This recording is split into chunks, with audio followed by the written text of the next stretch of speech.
It's now my pleasure and honour and privilege to give the floor to Elena Santiago Cid, who is, of course, Director General of CEN CENELEC, our host today, to formally bring proceedings to a close. Over to you. Thank you very much.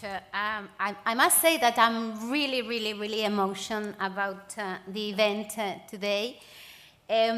I think that 2 days ago, I made a tweet. I was very excited about the conference, to learn about the 500 registrations we had. And I wrote something that really came from my heart.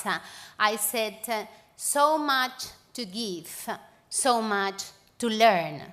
And I believe that this has been the tone of the day. Everybody has been giving a lot, and at least me, and I hope this is also the case for all of you, we have learned a lot. So, this worked like that. I would like to share with you some of the things that I have learned today. Innovation is hard work, and standards are also hard work, believe me. Today we have seen enthusiasm. We have seen vision, inspiration, dedication, and without any doubt, a lot of challenges to drive innovation. The gap from the idea to make it happen in the market, it's not very tangible. And it's sometimes very blurry to see how this is going to happen. We are convinced in the standards community that standards can bridge the gap. We need to build on today's discussion. We need to build on the contacts. We need to build in the network of excellence that we have in Europe. And we really have the inspiration and the ambition to become your innovation bridge.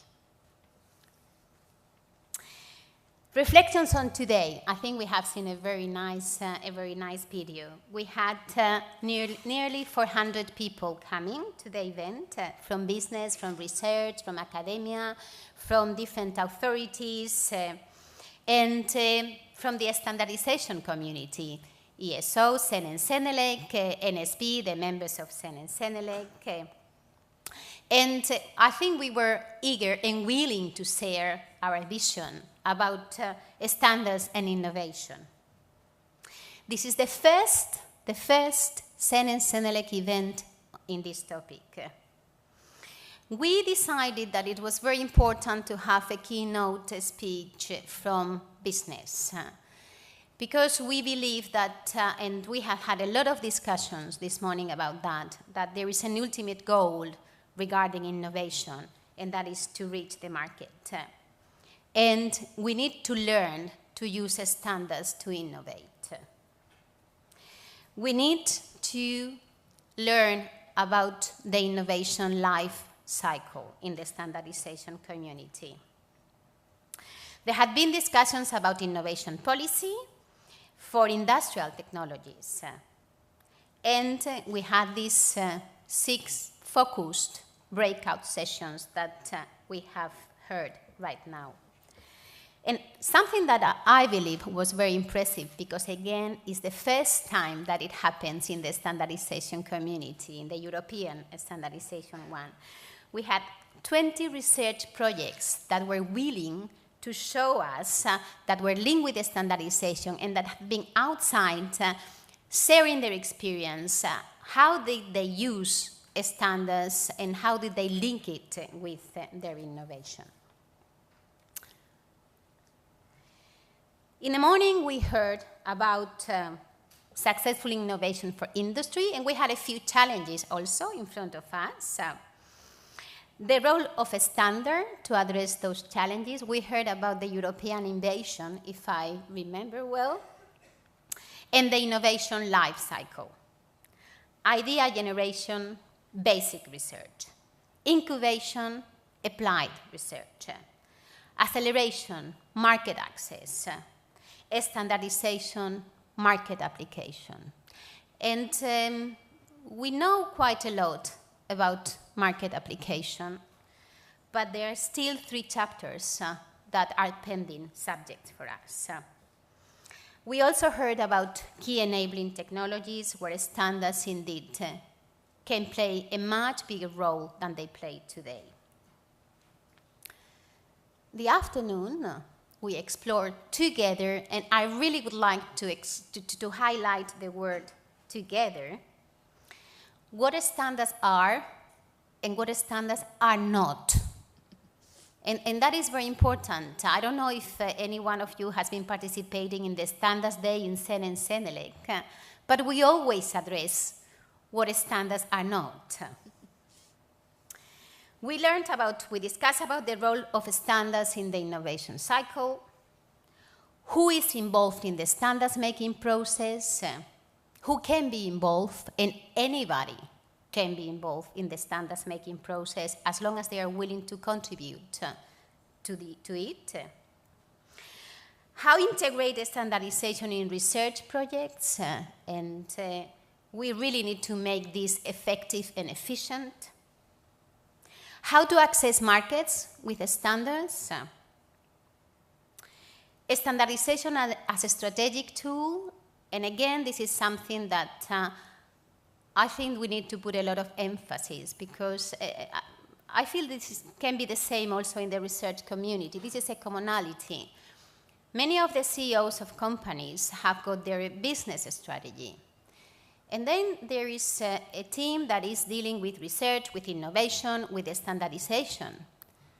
And in most of the cases, the business strategy and the standardization activity is not connected.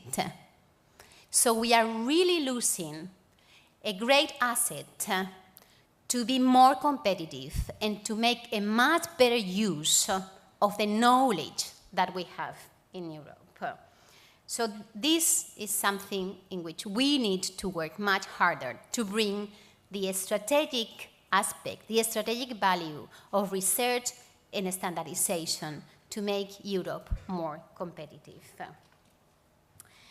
We spoke about the toolbox to transfer knowledge, and I really like the word. It was used this morning, and I must say in CEN and CENELEC we are using toolboxes in the last years quite regularly, because maybe people feel closer to a toolbox than to a standard.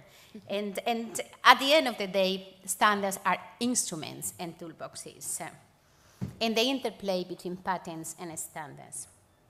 Let's go to the future, because I wouldn't like that you leave this room and say, okay, another conference, hello, goodbye, and it was nice.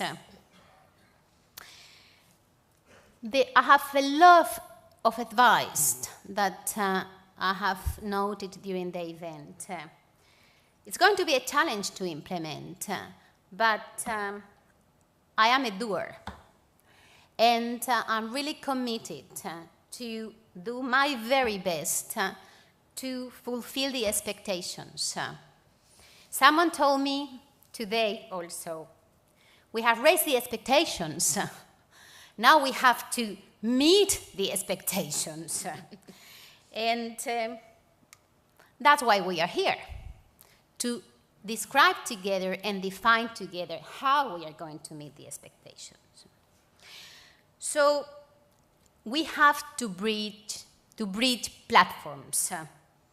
We have to have early contacts between researchers and standardizers.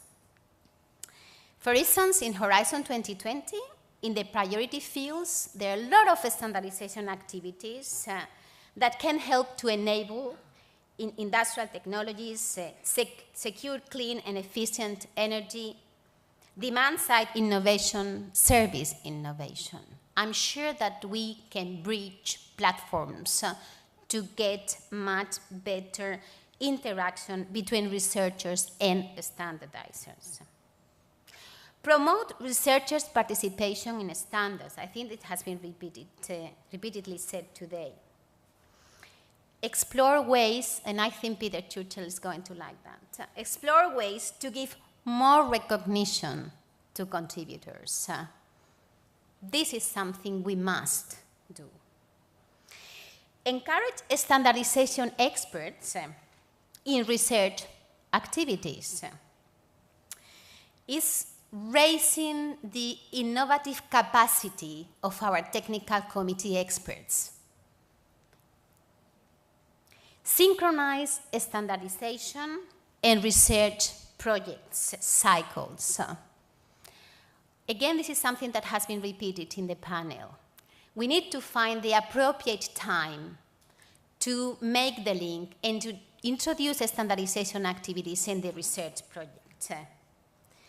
And timely deploy the innovation result in the market. Identify entry points for research into standards. We need really to clarify the interfaces because I don't think there is a clear understanding of that. We need to link a standardization policy and patent policy. We have lived so far in the CEN CENELEC world in a quite an easy patent-related world. And patent policy, I have said also several times today, is coming at meteoric speed in the standardization community. We need to be ready. We had to be ready before, so no time to waste on have a very good interface between a standardization policy and patent policy. Education about the standardization. I'm going to repeat. Education about the standardization. We have been working in the last years about how we can build in the different levels of education from very little children to academia, university, what are the values of working in standardization. Sometimes I give an example. I say when you have to explain to a little kid what standardizers do, I think that there are so many values in the standardization community because one of the things that we do to build consensus is to share knowledge. You meet, you share your knowledge, and then you have to accept that there are some friends, colleagues, other boys or girls that may have better ideas than you have. And then between all of us, build the consensus. The values of standardization can help us from primary school. And indeed, for the professionals, we need to start integrating all those values in applied science to know that standards are a very valuable instrument for engineering. It's a very valuable instrument for economics. It's a very valuable instrument for the legal field. All these need to be learned before, not once you are confronted with the standardization or the reality of the market. And overall, and I think someone mentioned that also this morning, what we need in the standardization community is an overall cultural change. I think Ruggiero has mentioned we have to introduce innovation in standardization. And I fully share that opinion. We must change not only the perception that standards are not sexy. We have to have the capacity to adapt timely to evolving needs. This is a challenge, and I think this is a challenge for the research community, for the innovators, and certainly for the standardizers. So something must happen that can make our minds adapt it much faster and introduce an evolving culture that can support our market and our society. So I think I have a lot of homework. I think we all have a lot of homework, but it would be a pleasure to work together to do this homework. I don't want to finish without thank all of you for your time, for your participation and your contribution, for your enthusiasm, to the speakers, to the delegates, to the projects for making this happen, to the CEN and CENELEC members that have been very much involved in the preparation of this event, to the CCMC staff that I can tell you, I told my director of innovation, it's a big success, but it can be a big failure, so you better make it a real success the day of the conference. So Ashok, the pressure is relieved. And I also would like to thank Jackie, because she has been really leading us with a lot of fun and energy during these hours that we have been together. And those that have contributed to the Bridge the Gap project, that in fact is the incubator of the conference today, where we identified the need of raise awareness about how standards can be your bridge for innovation. So I really would like that this event is the launchpad to strengthen bonds, to increase communication, to increase mutual understanding on how we can innovate with the standards. Thank you very much. Thank you very much indeed, Elena. Thank you so much. And thank you to you and your team for a great day. A lot of hard work, as you said, went into the preparation of it, and that's what paid off. Thank you. If I could just add my thanks to all our speakers today, this morning, our panelists, to the moderators, the speakers in all the sessions, but most of all to all of you for not only being here, but contributing your thoughts and ideas that have given Elena so much homework to do. And it only remains for me to wish you a very enjoyable evening and a safe journey wherever you're going. So thank you very much, and goodbye.